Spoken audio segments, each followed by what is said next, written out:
Now we've arrived at a monastery here in a place called Ciudad Fresita.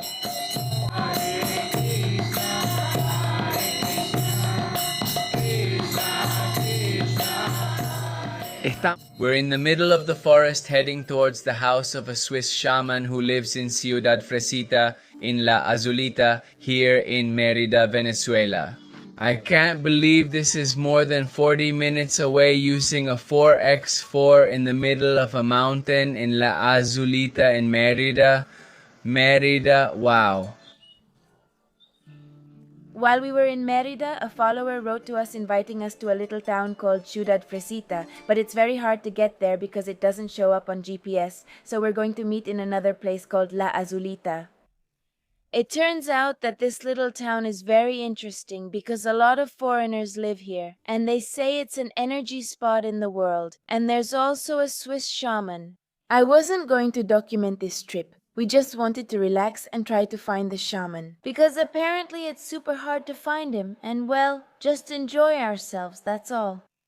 But it's been so amazing, and everything we've seen has been spectacular. The road actually, over there in the distance, we're going to have breakfast in a little house we found halfway down the road. We thought everything was going to be closed, but no, we found that little house. From here you can see Lake Maracaibo. I'm amazed by how beautiful it is. This landscape, that mountain for example, has some huge trees. Oh look, here's one. These ones here, which have a very unique leaf and look kind of grayish, really stand out on the whole mountain. I'm going to try to vlog as much as I can for you. I'm going to show you our breakfast now. And well, if you ever feel like visiting this town, make sure to check out the information we're going to leave here. We stopped in a little town at a small house that sells breakfast. I ordered an Andean arepa with fresh cheese. It's delicious. And I ordered a cheese one for you. Yes, look how beautiful it is. I was born here. You were born here. I was born in that house over there, yeah. We are from the Bielma family. We come from Capaz. It has moved us. Look at that beauty. It's impressive. Impressive. The intense heat where we were living is what pushed us to move. We were in Maracay and I was a taxi driver. And there were too many thieves. It was hard to get to the area where I lived. I lived in Palo Negro. And so, since I'm from here, one day I was walking in the mountains and I found a farm deep inside that was 23 hectares, and we decided that would be our home. So we went after that dream. because I used to tell them that the garden was an hour's walk to get to a cabin that was way in there. And that's when we came, and we stayed there. We lived there for a year and a half. And a Yugoslav and some Argentinians came and bought the place from us to donate it to the universe. Well, they let it reforest. In fact, it's a forest again now. Wow! Yes, that happened up there. Now we're here at El Chorotal, San Eusebio, La Azulita, Mérida. Nice place. Very cold, lots of fresh water. We're a water-producing area. It's a forest, a cloud forest. I think it's unique in the world, I think. There are a few places like this. How beautiful. After 11, you're going to have fog. It'll be very cold, but you can have hot chocolate. How delicious. And a lot of tourists used to come around here. And right now, how is tourism going? Hey, very little. In fact, hardly anyone comes by anymore. It's delicious. And hey, what do you think? We have to try it later. Right? Wow, that cake is delicious. Well, I invite all of you to come and try the con arepas and the wheat ones too. And fried cocochino. By the way, look, we have desserts as delicious as this one. Also, little ice creams. They're just like the ones I have here. I don't know if you want to come around so you can see them. These ones right here. How delicious. See? With arequipe and chocolate, we process the cacao and then make the syrups. Delicious. And we make the arequipe with the milk from our cows that we have right here in the area. How beautiful.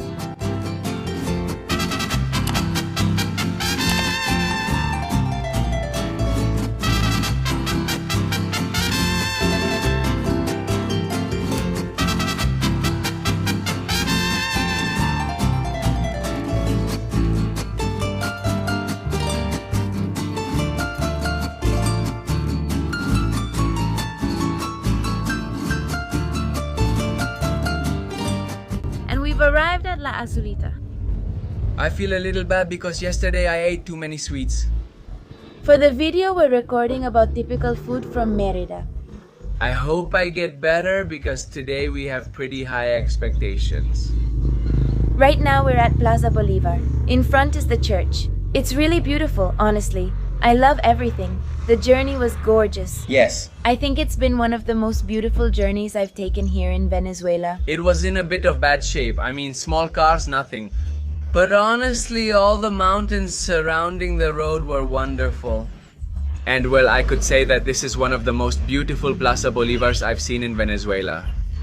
Super clean with lots of flowers.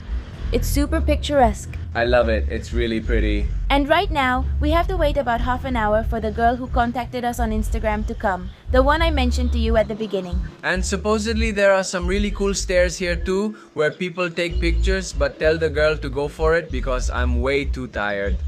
No, are we all going or not? No, it's with Luis. Are we all going or not? It's with Luis. Are we all going or not? It's already been said. We can go with the truck if you want. Well, we're going to keep showing you more of our day. We hope the kids get better.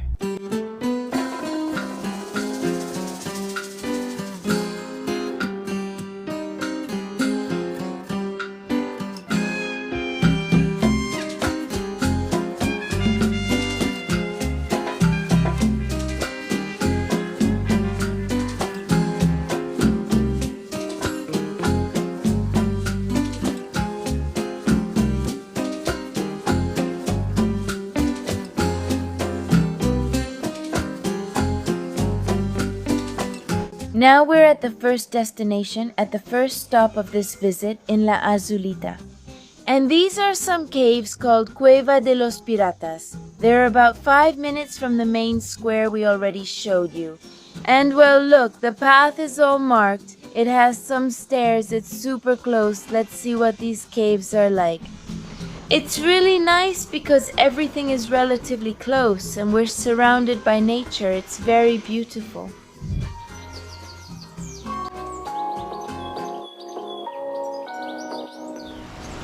We're here right now in Cueva del Pirata in La Azulita, and the legend says it's called Cueva del Pirata because many families from the surrounding area used to hide their gold here. Here it's known that there used to be no banks, and people stored their wealth in these coins, the morocotas, and well, nothing was ever found. But seriously? No, I don't know if anything was found, the legend doesn't say. Something must have been found. Of course. Let's see if we can find some gold coins around there. I thought it was called Cueva de los Piratas. No, Cueva del Pirata. Just one pirate. They also mention a route from La Azulita to here, continuing to Jaji, passing through the cave. Wow, and has that been proven? Or long? Yes, of course, but you need some experts and everything. No. I heard it's like a legend because some priest got lost around here who had a little dog, and the dog showed up in Jaji, and the priest disappeared completely. I think that's what the story said. What I love is that it's really close to the little town. About 5 minutes driving down and then some little stairs. They told us that sometimes they activate the zip line, and right now I'm seeing some hanging bridges. Yes, it's spectacular. It would be amazing to be able to ride there. Look.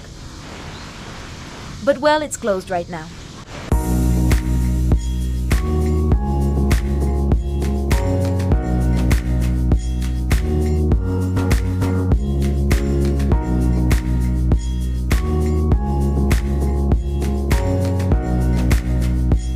And now we came to... Río Aguas Calientes. Look.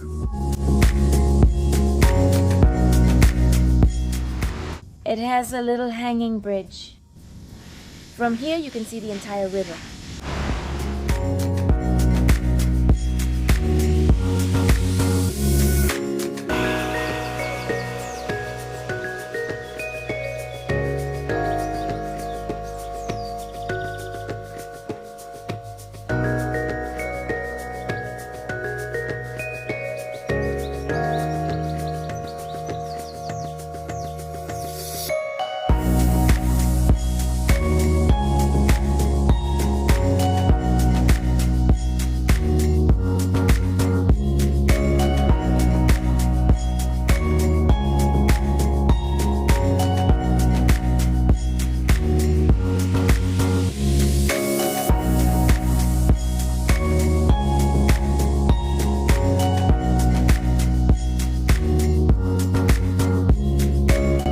want you to tell us, Harold, how you came up with the idea of moving here to La Azulita in Merida, being from Caracas. Well, it all started because of my sister, who really liked the atmosphere in Merida. So she kind of needed a place, a space to live. And well, while looking for a place for her, we found La Azulita here. And we loved it. I mean, at first I thought it was for her, but I ended up liking it myself. Wow! Me too. So the weather, everything, the atmosphere. Later on, the idea of staying here came up.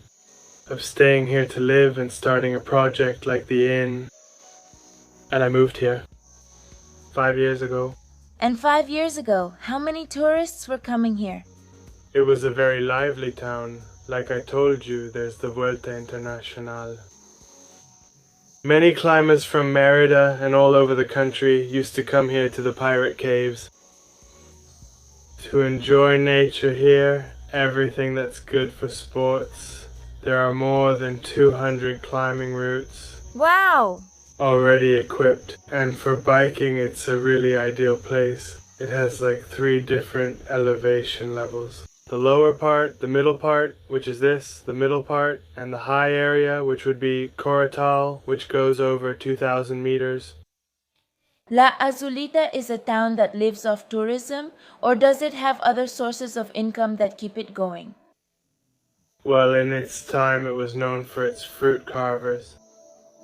Well? All over Venezuela there were those little white trucks that made fruit pulp. They were everywhere. La Azulita. I don't know if you've seen them over there. No, I haven't seen them. Well, that's it. The situation has already changed.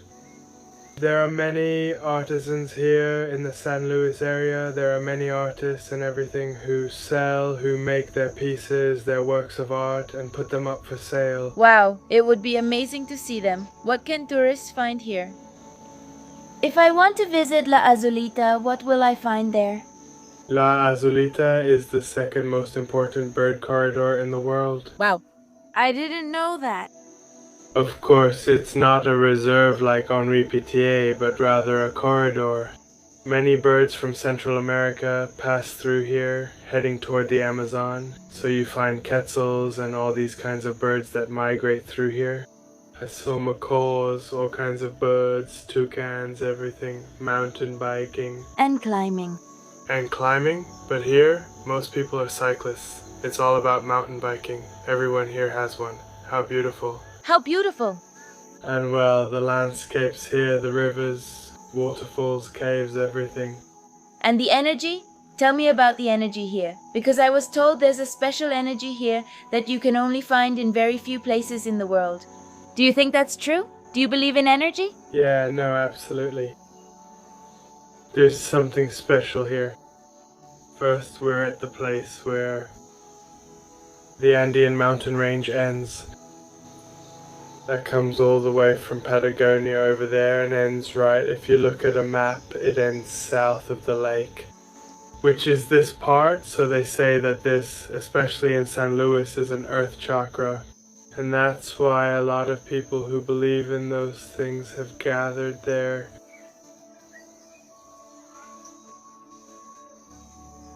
Spiritual. Spiritual? And yeah.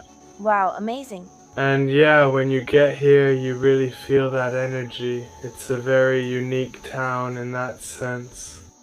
Amazing! Well, if you want to come here and stay at a wonderful inn... Well, I invite everyone to come and discover it for yourselves.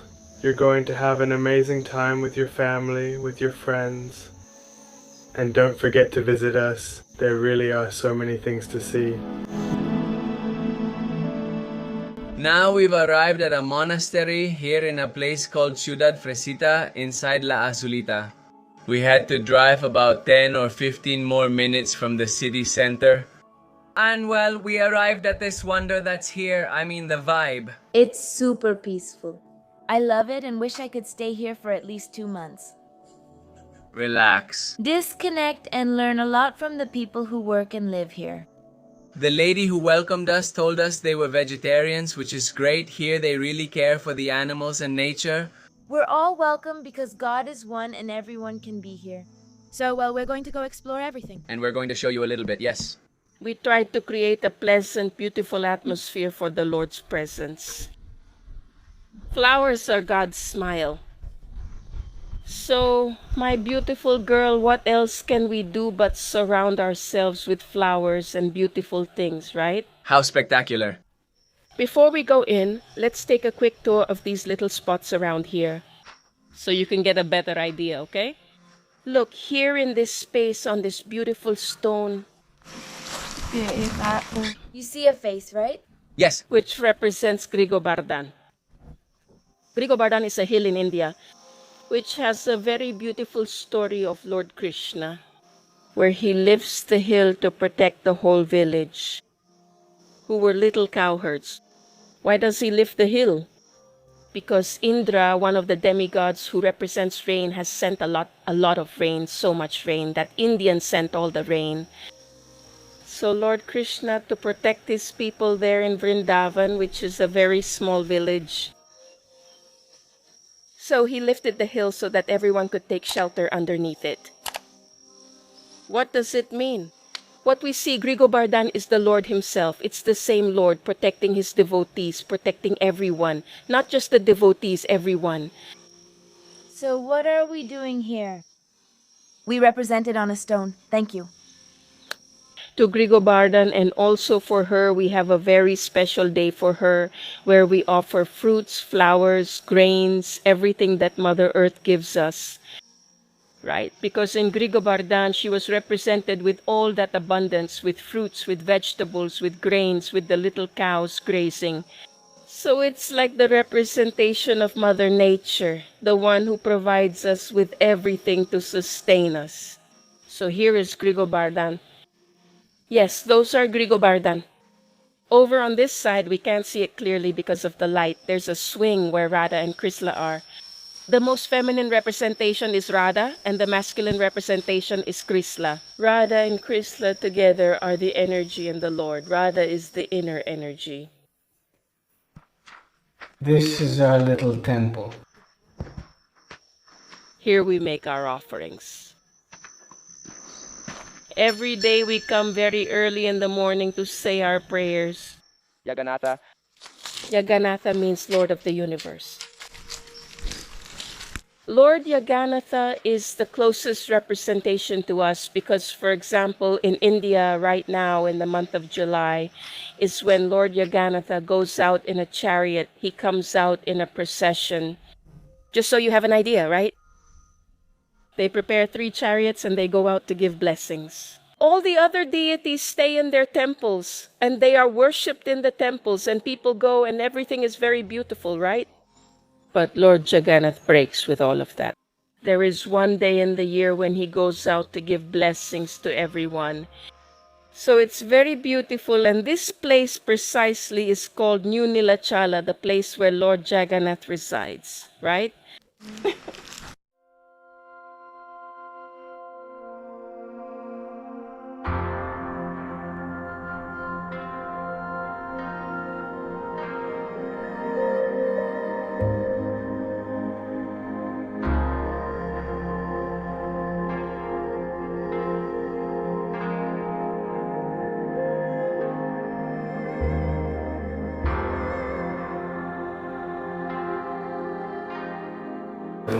Hare is Radha, the internal energy of God Krishna. And Krishna is God, it's a name, one of the names of Krishna, of God, sorry. Krishna is the supremely attractive one. And the other name is Rama. Rama is the one who gives pleasure to his devotees. So that is the translation of the Mahamantra.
It's about welcoming people with warmth and sharing with them this knowledge, these beautiful things that we have practiced all our lives.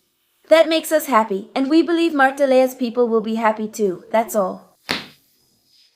We are in the middle of the forest heading toward the house of a Swiss shaman who lives in Ciudad Fresita in La Azulita here in Merida, Venezuela. We blindly decided to come because we really believe in energies, and they also told us that this was an energy center in the world, so well, we're going to try to experience it. Maybe we won't find the shaman because it's very hard to find him. We don't know what will happen. We left the car in the middle of the road and now we have to walk along something like a little path here towards the house of this Swiss shaman. They told us that in this area there are many foreigners who believe in energies and who have connected with this place. So, if you believe in all of this and well, you connect with this video, you'll be able to experience what we're going to experience today. I'm sure it's going to be amazing. Once we entered this little path, they told us we had to walk for about 3 minutes. Well, nature is perfect. The colors that the forest offers us, it's amazing.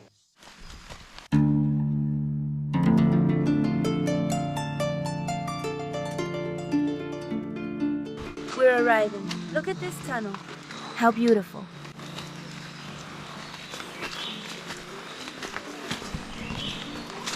Wow. I don't think he's here. Look, here's the house. The Swiss shaman.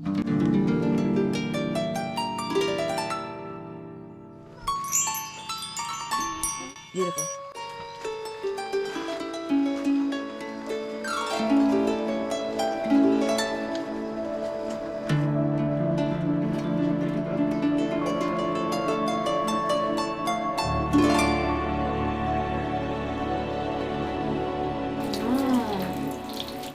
Incredible. Did you see the sink? Wow, this is a work of art. This is a work of art. Look at the bathroom. Come in. May all beings be happy.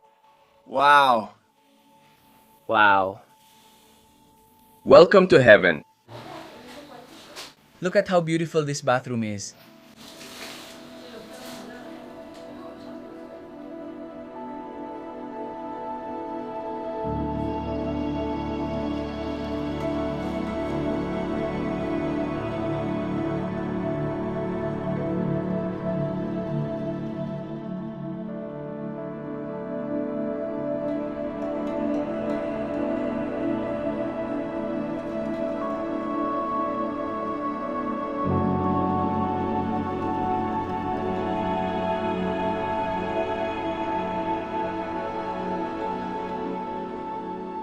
Unfortunately, we couldn't find them. Once again, it's very hard to track them down.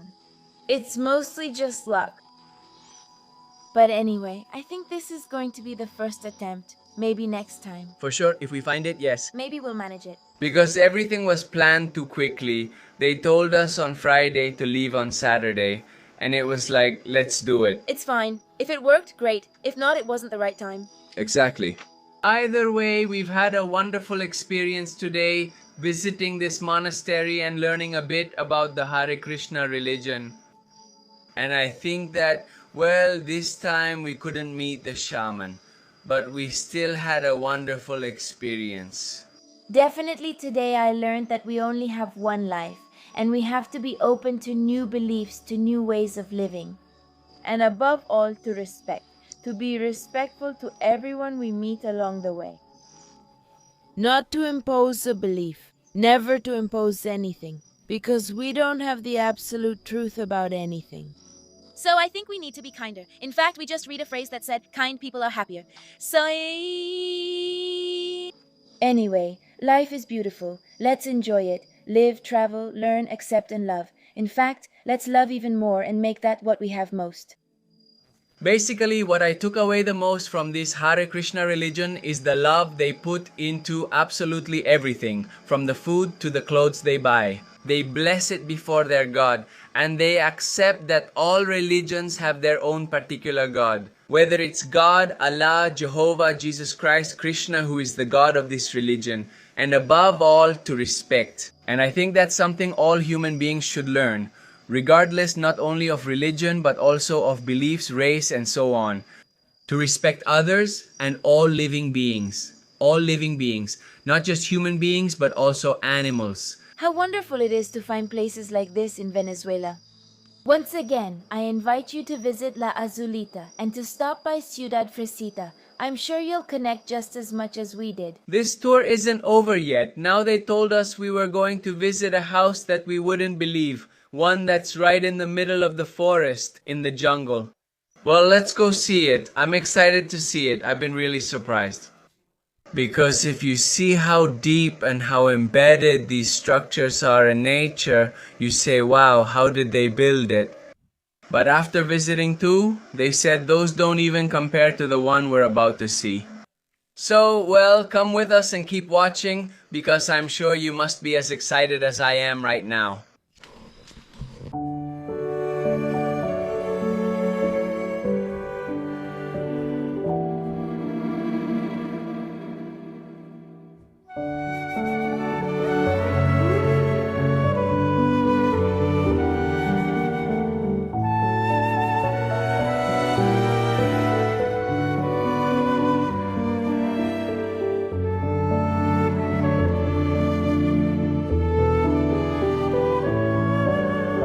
Wow.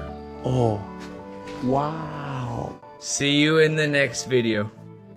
Yo. Wow. Wow.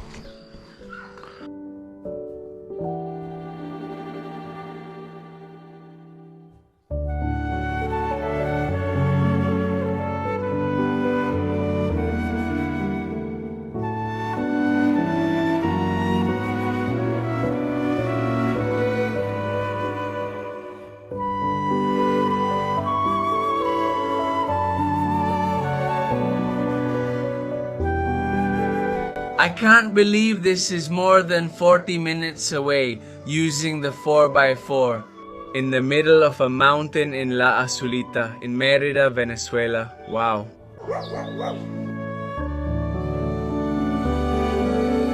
This is like a little patio out back. Honestly, I'm left speechless with this architectural marvel, especially because of its location. I mean, you saw those drone shots, how crazy and remote it is. How could they have brought up the construction materials? I mean, these are things that blow my mind. Look at this beauty. Look. All the magic That we've experienced today. It's all thanks to this woman. Gabriela, she invited us. She insisted through Instagram, through social media, telling us you have to get to know La Azulita. And many people had already recommended La Azulita to us. But the way she pitched it to us, we said, we have to do it, we have to do it. In fact, we had to postpone and cancel other plans. But coming here was a must, after reading everything they told us. I'm super grateful to you, and I loved having the opportunity to get to know this place. I feel like we have to come back. Really? Thank you for coming. I'm so happy that you were able to get to know this place. I want you to tell us on camera how you sold us on this place. Tell us like that, so they understand why we decided to come. Well, when I talk about La Azulita, I automatically think about my roots. Because I grew up here, and I think thanks to this place, I learned to love and respect nature so much. And I have a huge connection with it. And I think the word that defines it the most is magic. La Azulita is magic from every angle, and just like us human beings, what matters most is what's inside. I think that to really know it and truly love it, you have to immerse yourself in it to be able to discover its magic. You're absolutely right. There's so much magic. We say the same about all of Venezuela. You must travel through and experience it to truly love and respect it. This day has been wonderful, starting with the experience at the monastery. Even though we didn't find him, it was still amazing to visit the Swiss shaman's house, and to end up in this, I don't know. No, chalet? We're going to end here. Well, we're going to go to a factory where essential oils from plants from this area are made. That's right. Is it a factory or is it like a... Yes, it's like a workshop. It's a workshop. Yes, something smaller. Well, I was thinking of ending this video here, but it's not over yet. No, we're leaving. We're already leaving, and all that you see in the background is Lake Maracaibo. So when the Catatumbo lightning appears, you can see it from here, from Merida. Wow. And in the midst of so much nature, there are also families who have learned to transform what the land gives them into something unique. We are about to meet a family that makes essential oils by hand. And behind every bottle, there is a story of love for the mountain and its people. Essential oils made with the steam distillation method from different medicinal plants that we grow right here. We have rosemary, we also have geranium, a little bit of lavender up front, thyme, and well, a little bit of everything in there. How long have you been making essential oils? Well, our company, which is dedicated to producing various types of cosmetic products, has been doing so for 10 years. Wow. But we've only had the distillation module for 5 years. And you've always done it from here? Yes. Well, we're from Maracaibo and we've been living here in La Azulita for 5 or 6 years. Basically, we moved to La Azulita. It was to set up this production system because in Zulia, where we used to live, the conditions weren't right for us to work with aromatic plants at the scale we want to. So, well, we made that transition 5 years ago to move here to La Azulita, and well, that's when we started.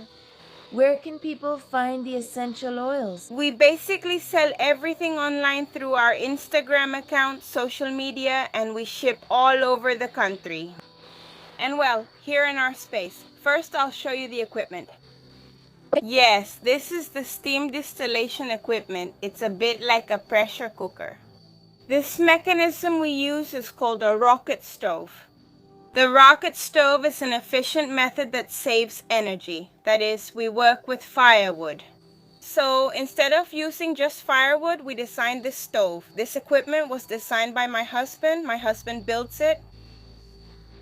And well, this stove makes the amount of firewood we use much less than if we didn't have it. Less than half of what would be used if we didn't have this system. The ginger root, for example. To get about 10 ml of ginger oil, we need at least 30 kilos of dehydrated ginger.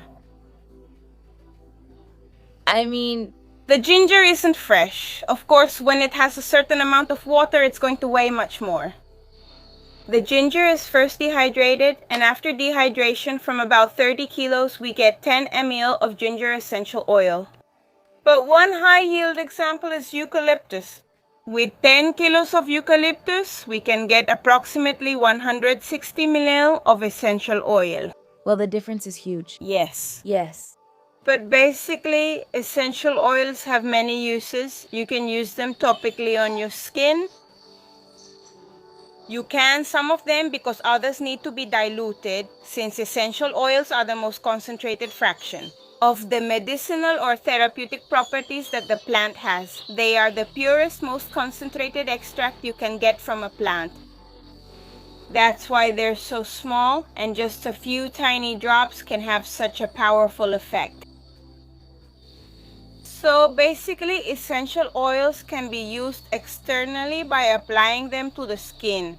They can also be used in diffusers for aromatherapy, which also, besides the scent, has therapeutic properties depending on the amounts used to diffuse it into the air. Or they can also be ingested. This part about ingesting essential oils must be carefully administered by a person. Who knows? By an aromatherapist. In a specific amount, yes? Of course, and with a, let's say, particular dosage for the person who is seeking treatment with this aromatherapy, and specifically essential oils. Oh, excellent. Thank you for the whole explanation.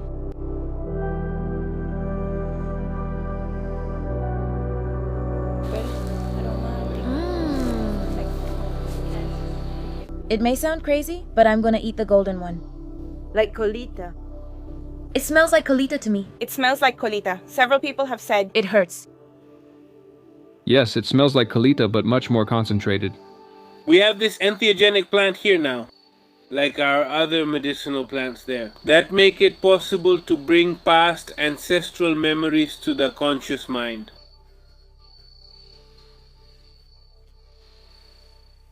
And achieve such a visualization, lucid, so lucid, a dream world that is the inner world. How little we know about it, psychoanalysis got a little closer, but what we know more about is the outer world. And the whole outer world, well, tells us a lot of things. But the inner world also tells us about that world, about that life experience that we also have. We tend to get caught up in the outside world. That's the extrovert and introvert archetype. I mean, you're never really that extroverted or that introverted. But this plant really helps reveal who a person is.